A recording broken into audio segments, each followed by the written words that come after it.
All addiction obviously is bad, but I can remember jokingly, not so jokingly, my wife and I having a conversation saying, God, why couldn't it be booze? We could deal with booze. Heroin addiction, opiate addiction is one of those things where it spirals out of control very, very quickly. You'll meet a lot of functioning alcoholics. You don't meet functioning heroin addicts that often. Our son really spiraled out of control within 3 months. And one of the things he said later on is, he thought he could walk away from anything. But he said, Dad, I couldn't walk away from this. He goes, I'd tried other drugs and it was no big deal. I could go weeks and not use it again and do my schoolwork and show up to work and do whatever it happened to do. And he goes, but this one was totally different. And he goes, I was hooked the minute I shot it into my arm. He had overdosed the day he had gotten out on a tether from jail months before.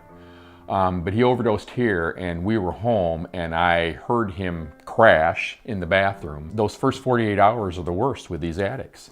And I wish I would have known that. The tether person said, oh, you're one of the lucky ones. And I said, what do you mean I'm one of the lucky ones? Because we didn't feel very lucky. And they said, well, out of the kids that were released on that Friday morning, 5 of them overdosed and 3 of them died. When he eventually passed the next time, overdosed the next time and he actually passed, I remember while we were going through it, we were quiet. When Eric died, I no longer kept it quiet. Our phone rang off the hook for about 2 weeks after that. And they were offering their condolences, and then they would kind of say, well, tell us a little bit about what happened with Eric. And I'd get a little bit into the story, and then they would start crying, and they would say, my son's a heroin addict. My daughter's a heroin addict. My nephew, my niece. I decided to go out into the community and retrace every place that we touched to try to get a handle on why is it so bad. And I came across Judge Allen. And Judge Allen had said, Phil, there's a group called Families Against Narcotics that was based out of Fraser, Michigan, that was doing the things that you're doing right now in the community. You may want to contact them and see if you can kind of tag on to what it is that they're doing. For me, it was a godsend. It did give us, rather than reinvent the wheel, I was able to steal the wheel and put a structure in place to where you can really have an impact on your community. Right now, one of the newer things I'm doing with FAN in general is they've asked me to help them start chapters. We said to ourselves, if you're a family member of an addict, or you're the addict, who are you going to come in contact with? Who might you come in contact with? Well, doggone it, we're going to get them at the table and have them be part of our group, and that's what we've done. The first thing I always say is I'm the face of addiction. And that's getting into the front door to say, if you're not dealing with this, it could happen to you.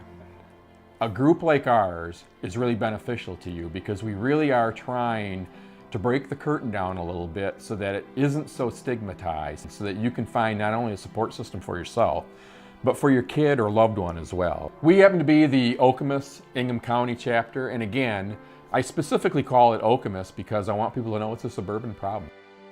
We meet at the University Lutheran Church, and we meet there on the 4th Tuesday of each month. That open forum is a place for the families to come. Bring your daughters and brothers and sisters of the addict, your wife, your husband, mom, dad, grandpa, whatever it happens to be, and the addict as well. My end mission is, I don't want any other family to have to go through what we went through. It sucked. It was terrible. And there's a lot better things to go through than to have to go through that. And so if we can save, one kid and one family from having to go through this, we've been successful.